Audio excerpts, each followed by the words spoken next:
जय जगन्नाथ। राति पाहिले महाशिवरात्रि एथिपाई आज जोरदार प्रस्तुति पुरी श्री लोकनाथ मंदिर रे प्रबल भक्त समागम होता है। लोकनाथ मंदिर रे पंक उद्धार एकादशी तिथि रे श्री लोकनाथंक पीठ पार्वती सागर निकटरे सर्वबृहत जगत मंगल जागर दीप प्रज्वलित होइछि। सोमवार संध्यारे लोकनाथ बाबांक निकटरे दीप आसी एही दीप प्रज्वलित होइथिला।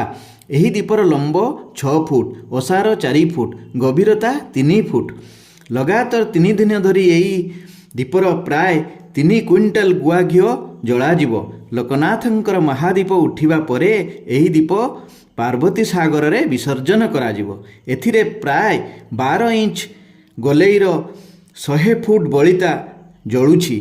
जगत कल्याण पाई एपरी कराଯାଇଛି। प्रभु जगन्नाथ ओ लोकनाथ समस्तंकर मंगल करंतु। चैनल टिकु सब्सक्राइब करंतु एमिति नूतन नूतन तथ्य जानिबा पाई। जय जगन्नाथ, जय लोकनाथ।